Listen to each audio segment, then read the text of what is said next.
I call this meeting to order. Committee members, when I call your name, please confirm your attendance. Maria Ferraro, Here. Vince Marcotte, Valentina Bernoni, Here.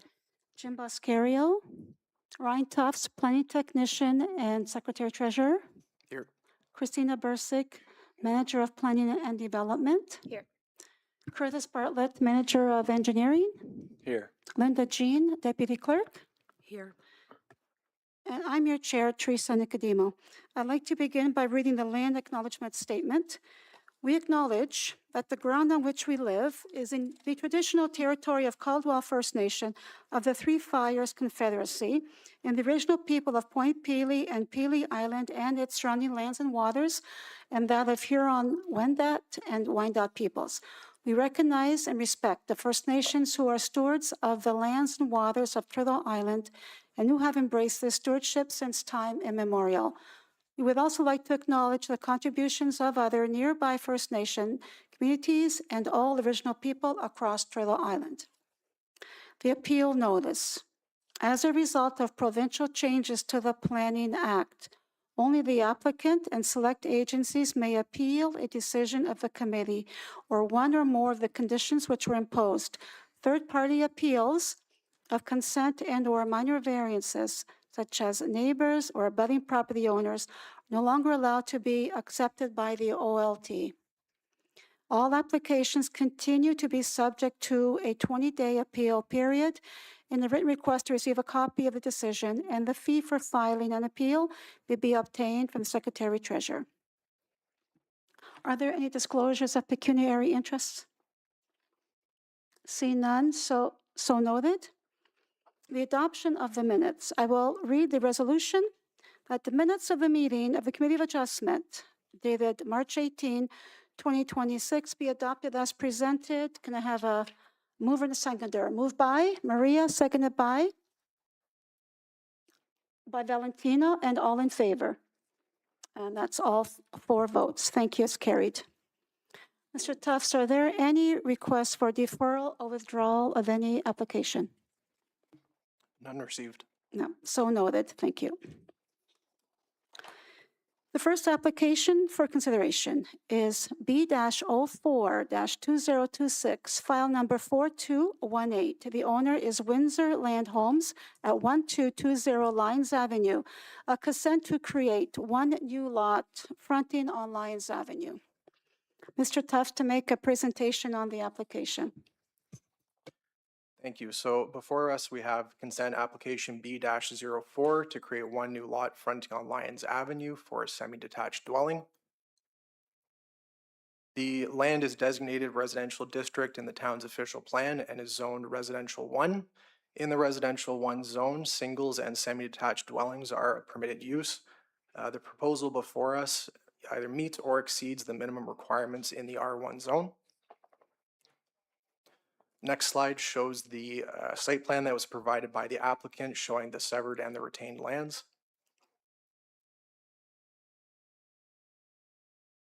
Should the application be approved, we would have the following conditions. The first would be the survey.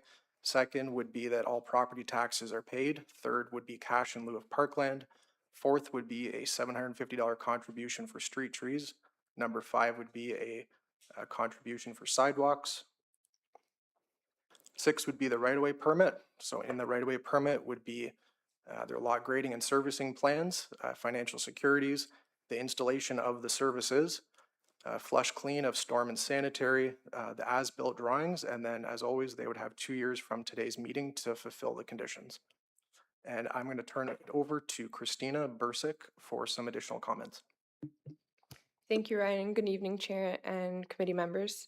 In addition to what Ryan mentioned, where the application is consistent with the provincial planning statement, which encourages a mix of housing types and supply throughout the municipality. Also, that the official plan does support this application as well, where the subject land is within the residential district designation, which in our town's official plan mentions that an array of housing types be supported. And further, of course, as Ryan mentioned, in specific, the zoning bylaw, the proposal meets and exceeds the required frontage and land area for semi-detached dwellings. In addition to all that, I also wanted to mention provincial legislation does support this type of development, and in fact, a severance to support this type of development. For example, Bill 23, the More Homes Built Faster Act from 2022, it implements measures to increase our housing supply and speed approvals. So that really supports, again, further these semi-detached coming into the subdivision here, the area, again, in an area that has also servicing available, municipal servicing, so that's water, sewer, and storm to support this development. And again, it is permitted within the zoning as of right. Both Ryan and I are available for any questions, and Curtis is available for any engineering related questions tonight. Thank you. Okay, thank you, Ryan and Christina. Mr. Mo Chehab, the owner, you may now speak to the matter. Please introduce yourself and a brief explanation of your application, and please confirm you have read and understood the staff report. Good evening, everyone. My name is Mo Shihab. I'm the owner of Windsor Lane Homes. I applied basically for this development, and understanding this basically meet and exceed all the bylaws. And I understand the frustration of the the neighbors around me, but I believe that the development will be adding value to the neighborhood. You know, it's not going to devalue the homes around. Excuse me, Mr. Could you speak more into the microphone, please? Or just move it down. Thank you. Okay, sorry.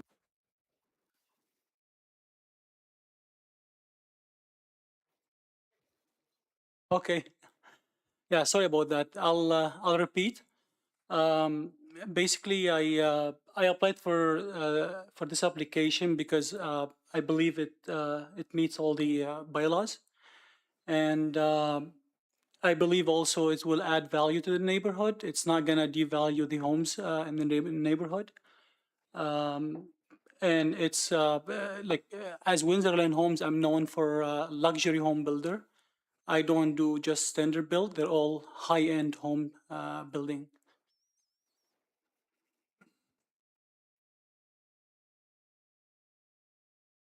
Okay, thank you. You can turn off your microphone. You can turn it off, please. So now we have a large group here, and I'm sure some of you want to come to the mic and speak. So I will begin. Who would like to speak to the application? And when you come up, I will need your name and your address, please. Yes, sir. Okay, write down the name. I have some paper. There you go. This is the rest of my report. So I'll let you. Yes, sir. Please state your name and address. Thank you. Hi, my name is Jim Fair. I live at 1545 Maple. And first of all, I'd like to thank Madam Chair and committee members for allowing us the opportunity to provide some input to commentary on this this application. I do have a couple of questions. My first question is, I'm wondering, committee members, out of the 6 of you, I guess, how many have actually gone out to this property and had a look at it and the surrounding neighborhood? 1, 2, 3. Okay, Vince, thank you. So I'm guessing I see half that have gone out and had a look. The second question I had, and I don't know if Ryan could help me out on this, are there any title restrictions on that lot right now? Do you know? I know on the opposite side of Lyons, there are title restrictions on the properties there. So Do we know of any title restrictions? on Yes. that? Do not think of it. I will let, Ryan, you want to speak to that again? Want to speak to that question? Thank you, Ryan. Thank you, through you. So the subdivision that's on Lions and Lioness Gold Leaf Development, so it's the highlighted in blue. The two lots on the northwesterly portion, so 1210 and 1220, were not part of that subdivision. So there's no restrictive covenants that are placed on those two properties. I see. Okay. So they're considered as separate from the other. the Correct, other they're area. there would be separate. Okay, thank you, Ryan. I guess other than that, and I think I had forwarded some comments to the committee by email, and I'm told that they've been passed on. I'm not sure if you've had a chance to review them or not, but I guess generally I just don't feel that a duplex property is a good fit for the immediately surrounding neighborhood. I know, Windsorland Homes builds some luxury homes, as Mr. Chahab mentioned. Had a look on the website, and there are a number of beautiful single-family homes, models like the Lexington, the Regency, the Versailles. All of those would be a great addition, I think, to that property and the surrounding neighborhood. I just don't understand, I guess, why duplex property would be a better choice. I'd like to suggest that Windsorland Homes reconsider, build a single family, one of their lovely homes on that property, and perhaps withdraw their application. If they're not willing to do that, then I guess we'll let the committee decide.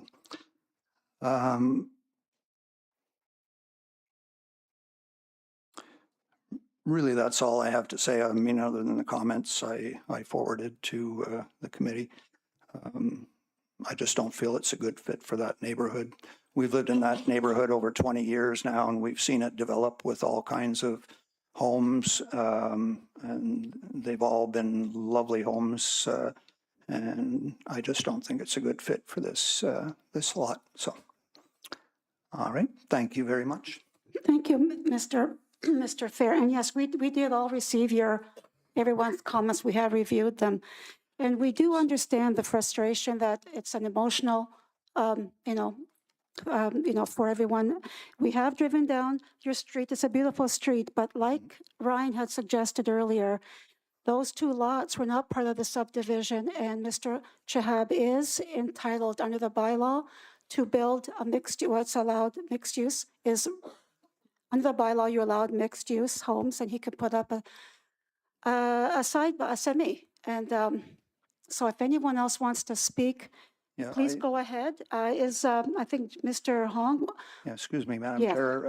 I did have one other question I forgot to ask, and I've actually been back and forth a little bit with Christina on this with regards to the conditions that may be imposed or that are imposed as part of the conditional approval. And I guess my question was, if the conditions have to be met within a 2-year time frame, so April of 2028, my question was, is the builder in the meantime allowed to proceed with construction on that site? And when we arrive at April 2028, if all of the conditions haven't been fulfilled, it's stated that that this application would be null and void or canceled or withdrawn. How do we do that if there's in fact already a building that's been built on the property at that point in time? And Christina, thank you for addressing the question. The last answer I got, though, was just an explanation that it's a lot severance and sort of what's going on tonight. It doesn't really answer my question about how do you cancel the application after the fact. Thank you. Yes, I will direct that to administration. Did you want to answer that, Christina? Thank you.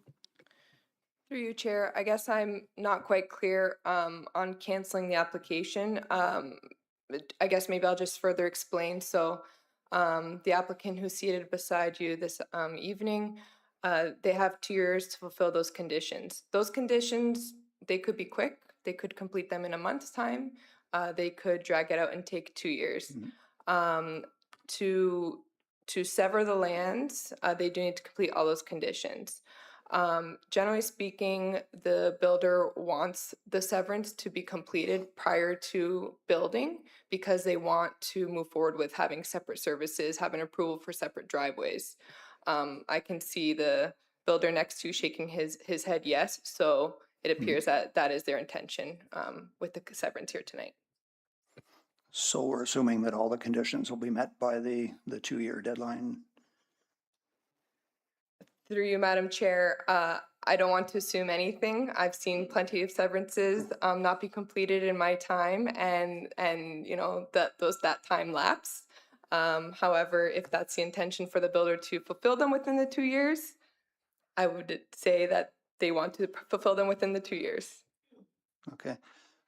But the application, if I'm correct, Ryan, says that in that at that 2-year point, April 22nd, 2028, if the conditions haven't been fulfilled, then the application is declined or the application is null and void. How do you do that? Again, how do you do that if there's a building already on the property? So we do have the securities, so that's part of the right-of-way permit to ensure that the works are completed. If the time does lapse, they would have to apply again for a severance.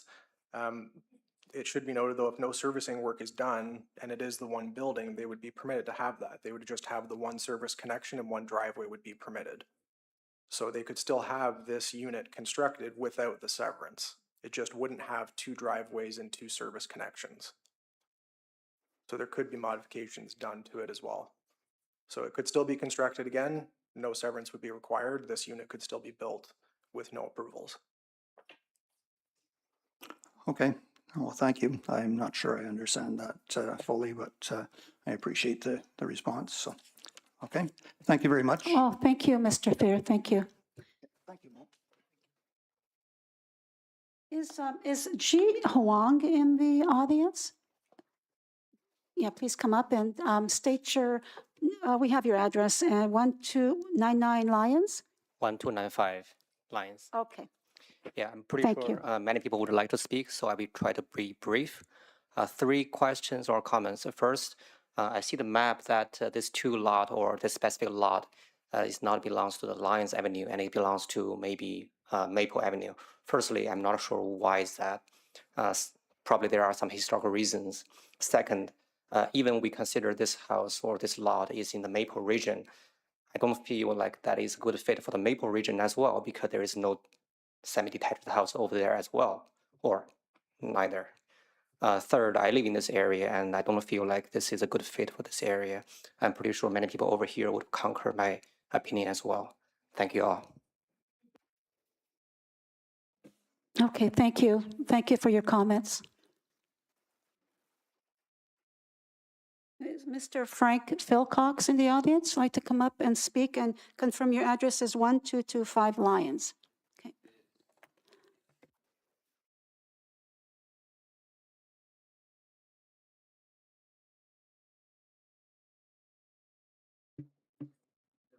I don't have to hold it, do I? Okay. I understand you have five minutes to speak, that we have 5 minutes to speak. Is that a rule? Well, it'll take as much time as you need. I mean, we're here to discuss it. And we Okay. did receive your, your comments. It was a very, very well-written, list of items, so go ahead. Thank you. Okay, so then I won't take a lot of your time because you do have that, but I don't believe, just off the hop here, I don't believe that this is a fait accompli from my research. The way, Madam Chair, that you've just described it is, this applicant is before the Committee of Adjustment and has a plan or an application before it that fits within provincial statutes and within the official plan of the town of LaSalle. And so therefore, given that R1 zoning includes both single-family homes and semi-detached homes, that's the end of the story. But we have a hearing, I'm assuming we have a hearing here today to raise other issues that may counter the narrative that this is in fact a done deal. So I want to start by saying that I don't, based on what I've read, believe that this is a done deal necessarily. So the person before me, two people before me, suggested that the committee members have a look at the neighborhood, and I would reiterate that the neighborhood matters. What we're talking about here is Bill 23, which I think I heard from this side of the aisle, a bill that was introduced in 2022 in the province of Ontario. It's only because of that bill that these types of consent applications can even come before committees of adjustment. Prior to the bill, municipalities seemed to have the authority and the autonomy to make planning decisions unencumbered by provincial oversight. Now, it doesn't matter whether municipalities outside of the GTA are challenged or not challenged by issues of housing supply and affordability, which I'm assuming is why, we're talking about this. The province gets to decide what type of housing is allowed and where it's allowed, and municipalities must defer. Not always, from what I've seen. Although Bill 23 removes the ability of municipalities to create exclusive family residential developments, that is, to create them, municipalities can restrict residential intensification in certain areas. Committees of adjustment can reject an application seeking a consent to create a new lot if the proposed variance is incompatible with the established character of the neighborhood. This principle remains applicable even in light of Bill 23, as the legislation does not eliminate the requirement for applications to conform to the Planning Act and to the municipality's official plan, which often emphasize compatibility with neighborhood character. And I read the Town of LaSalle's official plan, and it does have many references to the neighborhood compatibility with neighborhood character. They use those words. Committees of adjustment have the authority to either grant or refuse to grant their consent to an application. And Section 51, sub 24 of the Planning Act sets out criteria that must be considered by a committee of adjustment in rendering its decision. And there are four sort of questions that a committee of adjustment has to answer under Section 5124 of the Planning Act. One, whether the change is minor in nature, and in this case, a doubling of lots is not minor in nature. Two, whether it's appropriate for the property or suitable for the area, the proposed development. And again, dividing the property into 38-foot lots breaks the established lot pattern. Three, whether it follows the intent of the zoning bylaw. And four, whether it conforms with the town's official plan. And now, I think if you look through the official plan, you'll see some mention of this sort of residential intensification thesis that's developed out of the Ontario planning law lately. But there's also discussion in depth about community character and maintaining community character.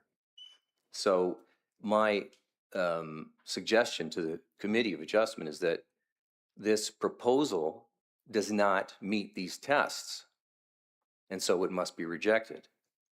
If the proposal fails on any one of those criteria, the application can be denied. So compatibility with the established character of the neighborhood is a key consideration under these criteria. There are several court cases that have reinforced that severance or variance applications must respect the character of the neighborhood. Considerations such as lot frontage, setbacks, the scale of the building, nonconformity with lot size and design have all been considered by courts and by the Ontario Land Tribunal in decisions.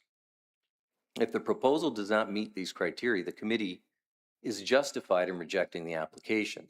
There's a case of Wong versus the City of Toronto, which is uncited. I couldn't find it, but it's with the Ontario Land Tribunal, who upheld the rejection of a consent application because the proposed smaller divided lots were deemed anomalous and inconsistent with the neighborhood character.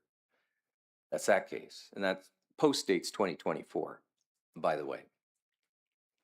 Another case, Loeb, L-O-E-B versus City of Toronto. This is cited 2024 under OJ number 146, which is a legal citation.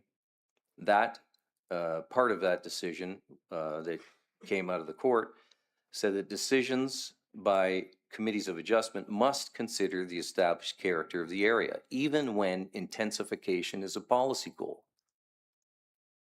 So, this is exactly what we have here. And then another case, 1562850 Ontario Limited versus the City of Toronto, again, an uncited case, but it stands for the same proposition. Even when intensification is proposed, the committee must ensure that the development aligns with the planning framework and does not disrupt the neighborhood character. These are words that came directly from these decisions. Compatibility is assessed in terms of how the proposed lot creation fits within the existing allotting pattern, built form, and overall character of the area. Bill 23 was designed to speed up housing approvals, to add housing supply, including gentle density, which is now a new word as of 2022, and to limit certain delays and costs for developers and builders. However, it did not change the core decision-making test that committees of adjustment must assess in reviewing all applications before it. And again, this is reference to Section 51, Sub 24 of the Planning Act. The homes between Selkirk and First on Lions and Lioness signed restrictive covenants. We've seen the picture. Understanding that the standards of the neighborhood would be high, that there would be some uniformity in housing construction and materials, some uniformity in lot configurations, and so on. There is consistency in this pattern development throughout this neighborhood and even further down the road, past Selkirk on Lions. The street and neighborhood is a classic, stable neighborhood with a low-density streetscape. There is not one semi-detached home anywhere to be seen, whether we're talking Laurier, Lions, Lioness, Maple. If you run from First to Selkirk and even down to Malden Road, you will not see a semi-detached home. So because of all of this, I would suggest that the committee reject this proposal as a non-conformity development that certainly does not conform to the pattern of what exists now. And again, it's not a done deal, a fait accompli question here. There are other considerations that the committee has to consider. And it's not just simply a matter of, this duplex falling within an R1 designation, zone designation. It's more than that. And so I'm asking you to consider all of the criteria that I've just outlined, and what I also said in my submission, and make a decision to reject this proposal that's before you. Okay, thank you, Mr. Fulcox. I would, before I send this, ask Christina to clarify, because honestly, I'm not really knowledgeable too much on the legislation that she cited. I just want to repeat again that those lots that we are speaking about, a preliminary title search was found no restrictive covenant on the subject land. So that's been established. So now along with all your legislation, your concern is neighborhood character. So Christina, could you maybe clarify some of the legislation Thank you. Most certainly through you, Chair. So the gentleman who just spoke did mention Section 53 of the Planning Act. Section 53 of the Planning Act covers consents, which is the matter before us this evening. That is the type of application that's been applied for. Those 4 tests that were mentioned are in fact not covered under consent under Section 53 of the Planning Act. Those 4 tests apply only to minor variance applications, which is not the application before us.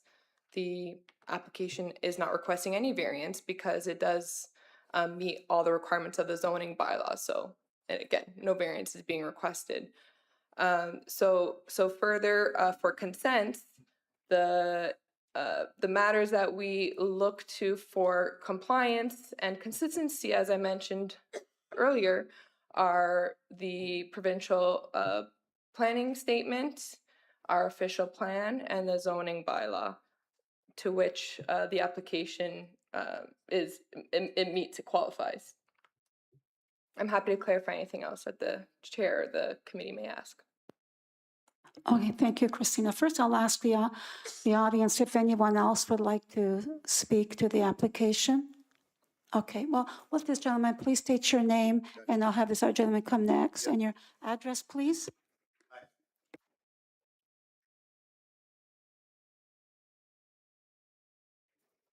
We good?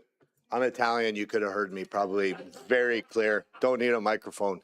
So Sam Stancato is my name. I currently live at 575 International, soon to be 1210 Lions. I am on the other 90-foot lot right next door to the empty lot. So here's my story. In 2013, moved to LaSalle. Didn't know at that time that we were going to have a special needs son. We spent a lot of years saving money to build a home that he would be able to grow in. It took until now, where I am currently building. Had I known a townhome was going to be going next to me, I would have never have picked this neighborhood. I picked the neighborhood because of how it looked. Different street lights are there. Every home is nice, well manicured, different. It's the integrity of the neighborhood that's at stake here. It's got nothing to do with what applications in and what they can do. It's the integrity of the neighborhood that we need to uphold. This is why when you go to other subdivisions, you don't see 2 stories and just a semi-detached home in the middle of them. It doesn't work that way. And even if they were able to do that, the neighborhood wouldn't want that. Again, nothing, I just want to be clear, there's nothing against you or anything. I'm there till I die. And I want to make sure that the integrity of the neighborhood is it stays exactly the way it is. And I do believe, I'm not sure if this is a done deal or not, because when my neighbor, soon to be best friend maybe, because he's a good speaker, I saw some reactions when he said done deal. And I don't know, the reactions seem like it is a done deal. So I would like to ask the committee, is this a done deal already, or is there a chance for it to be rejected?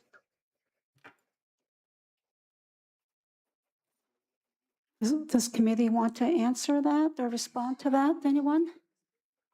Why are we here?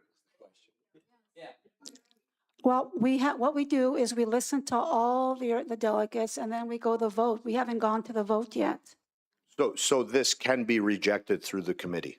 Well, once I go to vote, I need a mover and a seconder. Okay. I'm not at that stage yet. Okay, I just wanted to know. I just wanted to clarify before I was just go ahead. asking yeah. Yeah. So another thing, this gentleman is absolutely right. Windsorland Homes builds beautiful homes. I've seen them all over. They're big, they're expensive, they're great. I go on the website. Is this off again? No, it's on. I don't see one townhome on his website. So why now? It's a great question for me to ask. If I can ask you, why now? Why is he getting into a townhome and putting it there?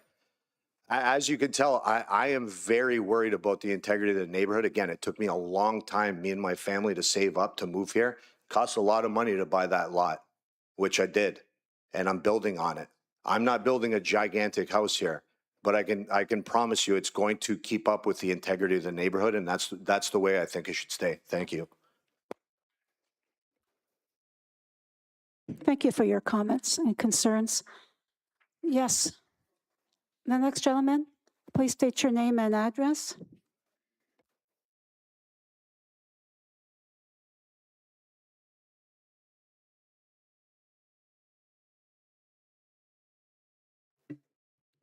That's on. Hi, I'm Gary Dimitri. I live at 1245 Lyons, so a lot or two down. I understand. I did not realize, because when we first heard about this, the first thing I did was pull out the subdivision agreement of 22 years ago. So my first question is, when I saw the map, is the subdivision agreement doesn't apply to those two lots.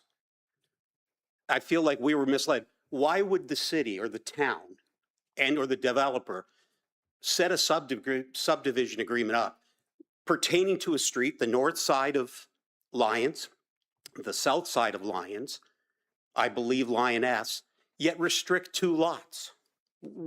And then have all these restrictive covenants that we've all lived with? And why would they leave two lots out? So either I feel like we're misled by the developer possibly, and I'm sure it's public information, but the reality is, how many home buyers would go and do this? When we signed an agreement, which we all did, I know I did when I bought the property, it never made reference to the north side of Lyons exclusive of two properties. So I can't understand why we'd accept a subdivision agreement that partially covers 98% of the street and leaves two lots off. Why would the same characteristics not apply there? So that's my first question.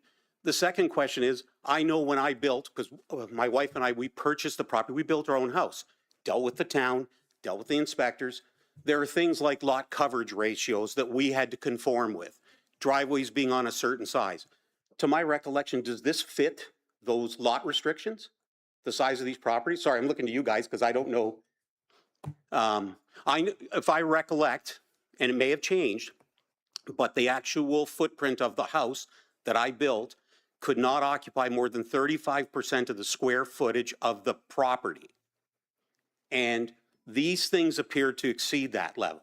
So I didn't realize I could have built another 1,000 square feet, or that rule, I'm pretty sure it was 35%. Can anybody confirm that for me? Mr. Dimitri, we aren't here to answer questions on the subdivision. I will turn this over to Christina to answer any questions. But I just want to mention again that private covenants cannot be used to stop a planning approval. So again, just want to make that clear. We're just going by the bylaws that we are following. So Christina, do you have any comments on what that you'd like to add? Thank you, through you, Chair. At this time, the applicant or the developer who's sitting next to you has not made application for a building permit at this time. So the specifics of the building and confirming that side yard setbacks are maintained, front yard setbacks, rear yard are not being reviewed in specific at this time. From a high level standpoint, what the developer or applicant has provided is that drawing that's up on the screen that does show that it adheres to the minimum requirements of the zoning bylaw. Okay, so my understanding was 35%. So be it. I'll rely on the application process to deal with those individual issues. You know, I want to echo what the other homeowners have said here. You know, it'd be one thing if there was a number of duplexes on the street, or it was, you know, at the end of the street, and they were ganged together. I mean, when we hear about intensification, and I know that's a big word, and Doug Ford likes to use it all the time in places like Toronto, but this is not intensification. This is 0.00001% intensification. We're not building a 14-story condo here. So the intensification here is minimal at the best of times. But the simple reality is, and I want to echo what Sam said, this builder, I'm familiar with his product too. I've never seen a duplex. And the simple question is, why there and why now? And because it's a 90-foot lot, of course, it's possible. And the simple reality is, I mean, I'm assuming you're not going to live there. He is not going to have to live with it. But the simple question is, why? Why there? And I'm only led to believe that, again, I'm sure it's a money issue here. There's two properties, there's more money to be made. It simply doesn't fit. And I would only suggest to anybody else who lives in a subdivision, if you're okay with this, I guess it's okay everywhere else. It could be a free-for-all. And so that's really all I wanted to say. I wanted to check on the lot ratios. We're dealing with issues of stormwater, drainage, all those issues. So to me, I'm pretty sure I was restricted, so I'm surprised, and I get that that's not an official permit, but that drawing that we see, to me, that covers more than that property. So anyways, I'll leave it at that. I would echo what everyone else has said here, except the gentleman to my left, that, and again, I guess I would ask the question as a taxpayer, if this is a fait accompli, why bother wasting everybody's time? So, and I understand when you folks, you're asked a simple question, the answer we were looking for is yes or no, you can turn it. We're not asking you to vote on it right here, but they're simply saying to you, is it possible to turn it down? And everyone's going, well, I'll take it to a vote. That's not an answer. The answer is, yes, we can turn it down. We may or we may not turn it down. And I think that's what we were really looking for. Thank you very much. Okay, thank you for your comments. Anyone else come up to speak? It would be, before you come up, please note that if a point has already been raised, if you could, please don't repeat it because we've already heard it. Maybe we could keep the meeting moving that way. All right, thank you so much. Okay, my name is Shane Berger. I live at 1225 Maple. I'm going to be presenting a petition of the majority of the homeowners of Maple and Lyons. This was also emailed to everyone last night. But before I do, I wanted to I live directly adjacent, essentially directly, like my backyard is this duplex. And when I built with Lakeland. I was told the two 90-foot lots that were owned by the developer of the property, Akron, I believe. This is Mike McMahon, Lakeland, and Andre, who actually explained that to me. Mo at the time was my stucco builder for Lakeland, who actually did our stucco. Sorry. And I bought that lot, my lot on Maple through Lakeland, because I was told that's going to be a wider lot, and I was looking for little privacy. I was also looking for, my expectation that I was sold my property was that was going to be a single family dwelling, which was one of our restrictions on Maples as well. It must be a single family dwelling. There were no raised ranches, and it must be a minimum of a certain square footage for the area. So as we shrink this lot and shrink this house, can we, we're not going to uphold any of those anymore, but we were all told those lots would be sold. One was given to the daughter of the developer, and the other one was sold, I think, given to one of the longtime employees who was an old gentleman. The city used to cut the grass. A lot of us would help him cut his grass because he was in his 80s going out there. So anyhow, fun fact before I get started on the petition, but also my new neighbor, bought with that, Lakeland again, thinking he was going to have a similar house next to him, and he's not even done his contract. So my question is, could he legally pull out of his contract with essentially an implied action next door changing? Is just kind of my interest question, because he's not even sold on his house. He's got deposits, he's in construction. Lakeland's building, thinks, as far as they know, the other developers are doing the same style home, single family dwelling, detached. And, now he's disappointed too. So anyhow, because I'm adjacent to this, I wanted to give my personal perspective, but all right. Giddy, I'm going to speak on behalf of the petition committee and kind of summarize the comments. So my wife and I went neighborhood in LaSalle, and other families on Lyons went down the neighborhoods on Lyons. And this kind of summarizes some of the feedback, okay? So my name's Shane Berger. I'm here today on behalf of residents in the surrounding neighborhoods to present a petition regarding the current applicant for consent. All right, this petition has been signed by nearly 80 residents who live in close proximity to the subject property. Each signature represents a household that has taken time to review the proposal and express their concern. This is not a small or isolated opposition. It reflects a strong, unified voice within the community. The concerns raised are consistent among those who signed. Residents feel the proposed development does not align with established character and construction covenant, single-family home, minimum lot was 60 feet, no raised ranches, and minimum square footage, to name a few. There is also worry that approving this application could set precedents for similar developments, gradually changing the nature of the area in a way that the current homeowners did not anticipate, choosing to live here. Imagine this happening in your own neighborhood, and I can think of a few that still have lots, Legacy Grove and Monty, and I think Monty's got a couple that just closed up. But just think of it in every one of the other established neighborhoods that the homeowners bought with one premise, and now that might change. Okay. In addition, parking has become a growing concern in the area. Many homes have young adults with their own vehicles. Most of us built 15 years ago to 25 years ago. And some homes have reestablished new ownership. And the town's enforcement of alternating parking space is limited. Residents are worried that an increase in density at this property would further strain the available parking, making it difficult for everyone and adequate, safe parking options. There's a lot of illegal parking now, and we got alternating parking as a town decision for fire safety, and this would further strain that.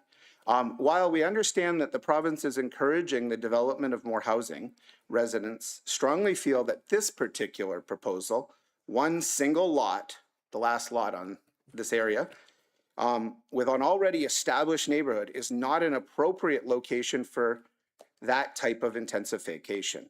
Ultimately, the decision rests with the committee to determine whether the government's push for faster housing is appropriate for our community in this specific location. LaSalle has made a strong progress in supporting thoughtful densification in recent years. Excuse me. However, there is a time and a place for every type of development, and this is not the right location for this kind of home. The petition, which includes the name and addresses of those in opposition, have been submitted for your review. It represents input from community members who care deeply about their neighborhood and are asking that their perspectives be taken into consideration. Thank you for your time and for your careful considering the voices of the residents in our community before you're making your final decision. Would you guys want the petition as a record or any of that?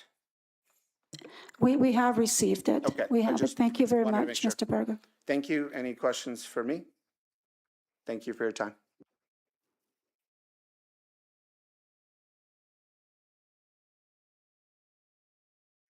Yes, please state your name and address. Hi there. It's Jeff Callahan. I'm at 1255 Lyons Avenue, so just down the street. I'm a new resident and new to LaSalle and the Windsor area in general. I run the Law and Politics program out of the University of Windsor through the Department of Political Science. I want to just draw a few of the threads together that my fellow neighborhood members have made so that we can be really clear about what's going on here. There's a difference, I think we all know, between the spirit and the letter of the law. What we're getting from the right side is the letter of the law. And that makes us believe that because everything is in compliance, it should go forward. But we all know that there's a spirit behind that letter. Okay? And we all feel that in this particular case, that spirit is completely absent. Okay? There's a reason why that law passed. We need more housing in this province. But this is the last lot in a relatively big subdivision. It makes no sense to use that lot to make the argument that was made through that law in this space. And as one of my fellow, soon-to-be neighborhood community members has made, it doesn't make much sense other than enriching a developer. There's a reason why you don't put any of the duplexes on your website, and I think it's because those aren't the homes that you want to have your business associated with, your development business associated with.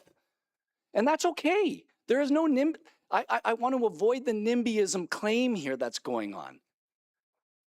We all want intensification. It just makes no sense in that place. That place is the final, it's the final, like a puzzle has been all put together except for one final piece. and someone says we're going to put a different thing in that final piece of the puzzle. So please keep in mind when you're making this decision that the spirit behind, which is a good spirit behind the law that was passed in 2021, is simply not applicable here, even though probably by the letter it does apply. Thank you very much. Thank you. Any other comments?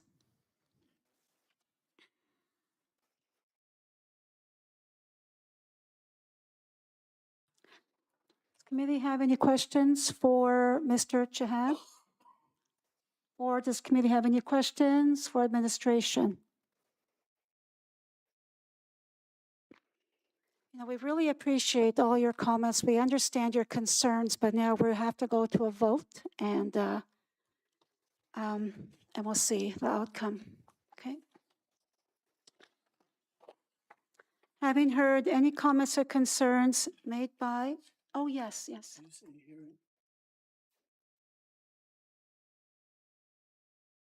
Yes, sorry, but did you have any questions for administration? Please go ahead, Vince. Thank you. Just for administration, quickly on the difference between the spirit of the law and the writing of the law or whatever. Just to be clear that we here are looking at the information that's provided as per our zoning bylaw, our official plan, the County of Essex official plan, and the Province of Ontario's plan. I understand and agree with, there were some good points brought up. I'm sure we all agree with that. But to pick out one area and say that we can exempt that because, I'm not sure why, because in order to treat the rest of the community in a legal and same fashion, we have to go by laws. We start changing the intent of the laws, I think we have a problem. I would just like to be clear one more time. The zoning bylaw is being met by the applicant. The official plan is being met by the applicant. It fits into the County of Essex plan. And it does overall, and the body that governs municipalities is the Province of Ontario, and we are in line with their position on this. Am I correct to all those issues? And I know there was a good point brought up about the letter of the law and the intent of the law. And I certainly understand and appreciate where he was coming from. But I don't think we as a group are in a position to go to that because we feel it doesn't fit this one particular place. So I know that is not what you want to hear. And I know that, and I appreciate you coming out. But from where I'm coming from, there was nothing here that was really different from the other items that we deal with in dealing with the legislation, which is our responsibility. Our responsibility is to make sure that everything that is being planned fits. So because of that, I will be voting in favor of it. Can I bring one thing up? Can I just ask one Nope. question? Nope. If that's the case, Could you come up to the microphone?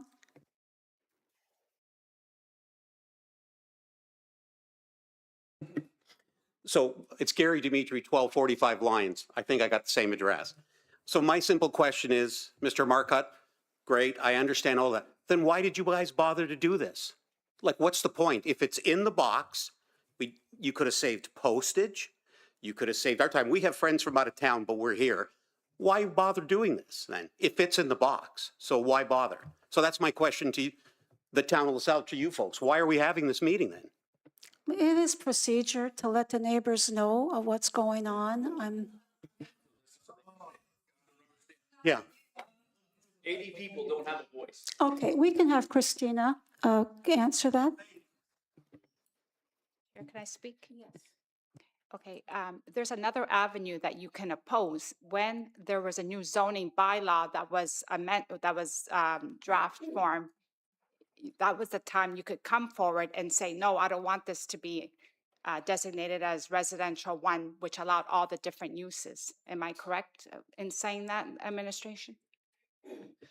Through you, Madam Chair, to Councillor Valentina, yes. So in 2021, a new zoning bylaw was adopted, which allowed in the R1 zone as of right, both semis and singles.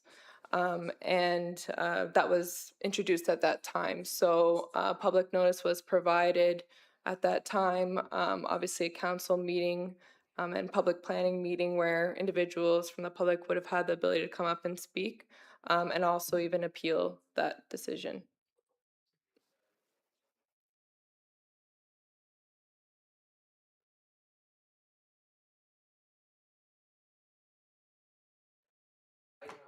So I'm assuming that, I heard, I'm sorry, I forget your name, but Okay, want to speak to Christina? yes. Go ahead. I heard her say that when I talked about Section 5124 under the Planning Act, that Section 53, which is the operative section, Section 51 has no application as a result of Section 53, and that they're disconnected in some way, and that it only applies to subdivisions and that sort of thing. I don't know whether you've had any planning lawyer give you advice on this. I'm not satisfied that answer is correct. I'm not a planning lawyer. I'm a family lawyer. But I am not going to take someone's simple suggestion that that's the case, that in this case, you don't have to take into consideration the criteria under Section 5124 of the Planning Act. I don't know whether you've had a planning lawyer give you an opinion on that question, but I think it's premature for you to make a decision in the absence of any opinion on that issue. If you're making a decision just because, you know, it falls within a box, as Gary says, and you're not making a decision based on law or an informed opinion given to you by a planning lawyer, then, you know, it doesn't make any sense, particularly when you said earlier at the beginning of this meeting that none of us have a right to go to the Ontario Land Tribunal. We don't. We're neighbors. We can't go there. Doug Ford took that away from us under the Bill 23. So we have no recourse if you make a decision that's wrong in law, is what I'm saying.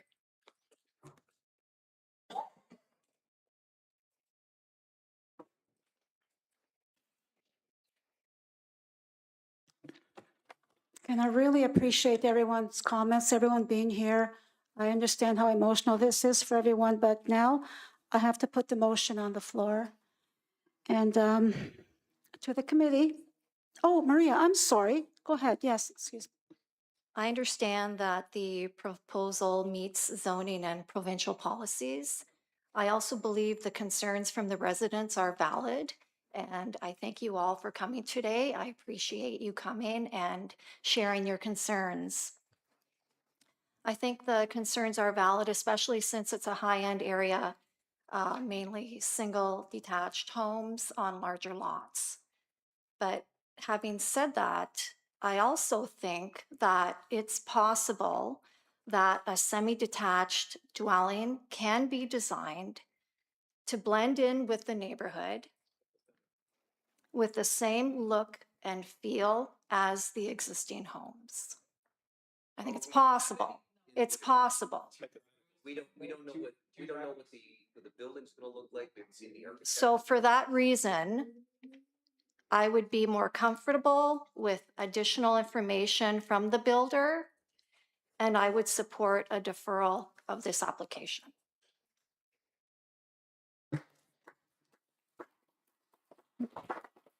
Thank you. Thank you, Maria. Okay, we do need to have the meeting continue, but Mr. Shihab, allow one more comment. Thank you. I promised, this semi-detached, by the way, the semi-detached is not a raised ranch, it's a two-story home, which is basically even much better than any semi-detached you've seen before. It's a 10-foot main floor, 9-foot second floor. It's a 2,500 square feet each. When it comes to the outside design, it's gonna look, I don't wanna say nicer, but one of the nicest home in the area. My plan here, honestly, I'm building this just, to answer a couple of questions here. I'm building this for my sons, not just to make money out of it, because I want my sons to live beside each other. And I found a lot. It's basically consistent with my plan. And, I wouldn't probably build, something cheap or, cookie cutters for my sons. And I do respect the neighborhood. I did build a couple homes on Maple. I understand the neighborhood and I understand the value of each home.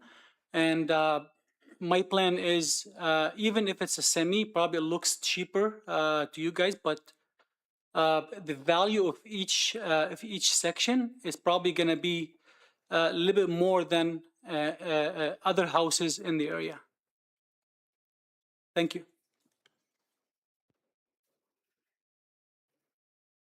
Thank you. So having heard any comments or concerns made by administration, agencies, and the public, is the committee ready to make a decision?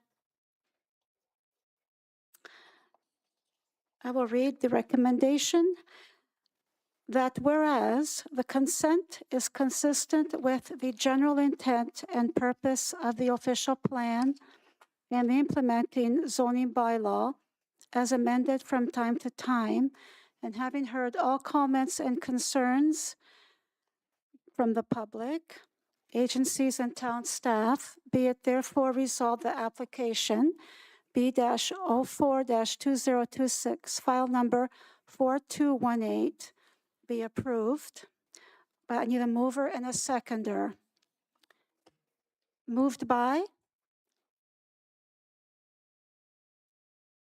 Well, this moved by Vince. And do we have a seconder?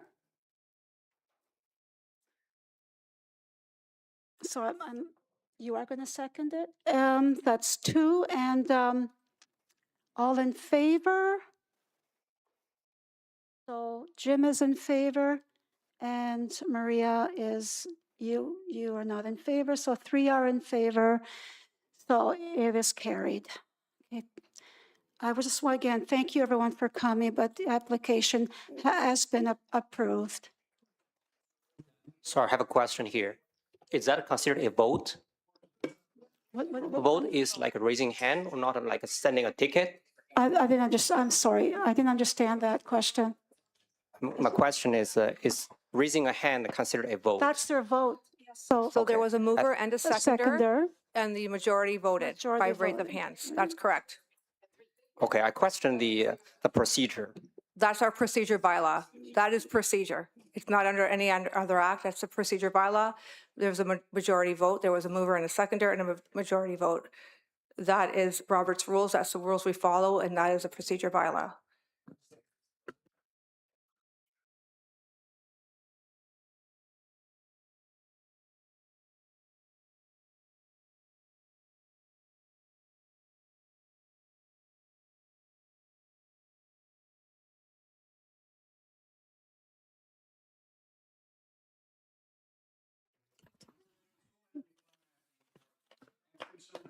Thank you for your comments. We're going to have to move on to the second item on the agenda. Thank you for attending. Next item on the agenda is file number B-05-2026 and A-01-2026, file number 4219. The owner is Catherine Gagnon, 8075 Mullen Road. A consent to create one lot addition and a minor variance for an existing dwelling. Mr. Tufts to make a presentation on the application. Thank you. So before you, we have the consent application for a lot addition to an abutting property and a concurrent minor variance application for an existing dwelling. So the land is designated rural agricultural in the town's official plan and is zoned agricultural. So this is the draft survey that was provided by the applicant. The red shows the portion that is being proposed as a lot addition to the property to the north.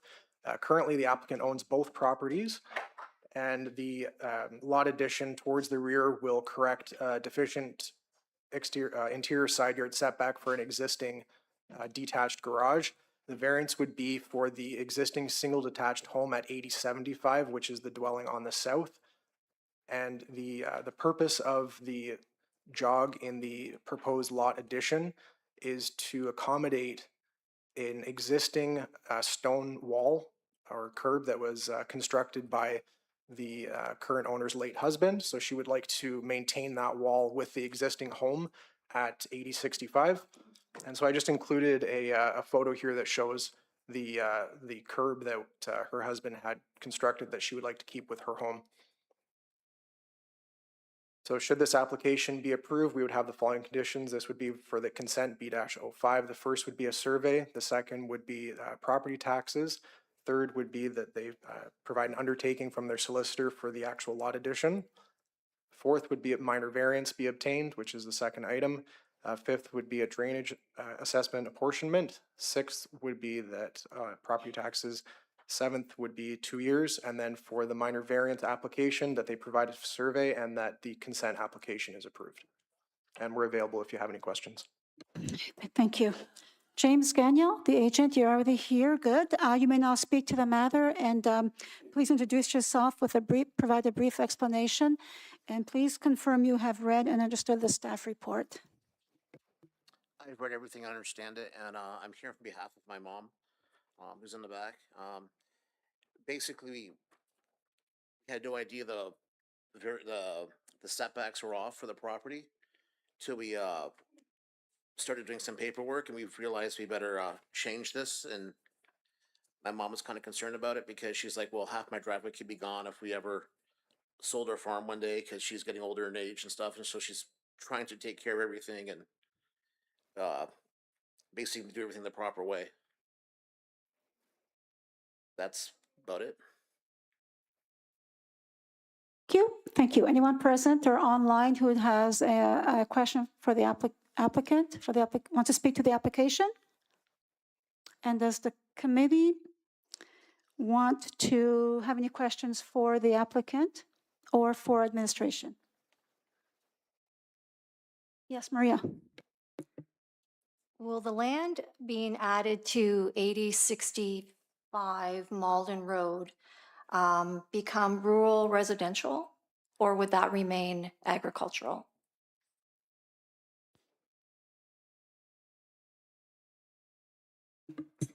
Through you, Madam Chair, the zoning would remain the same.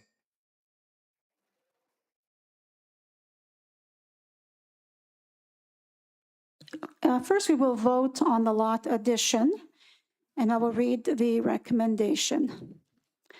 That whereas the consent is consistent with the general intent and purpose of the official plan and the implementing zoning bylaw as amended from time to time, and having heard all comments and concerns from the public, agencies, and town staff, be it therefore resolved that application B-05-2026, file number 4219, be approved. And I need a mover and a seconder. Moved by? Okay, by Jim, and seconded by Maria, and all in favor. And that's everyone, and that one is carried. And now we will vote on the minor variance. And the recommendation is as follows. And that whereas the minor variance is consistent with the general intent and purpose of the official plan and the implementing zoning bylaw as amended from time to time, and having heard all comments and concerns from the public, agencies, and town staff, be it therefore resolved the application A-01-2026, file number 4219, be approved. And I need a mover and a seconder. Moved by Maria and seconded by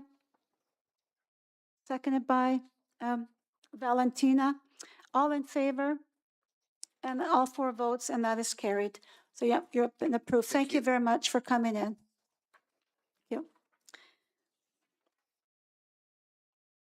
The date of the next meeting is May 20th, 2026, and the meeting is now adjourned. Thank you, everyone.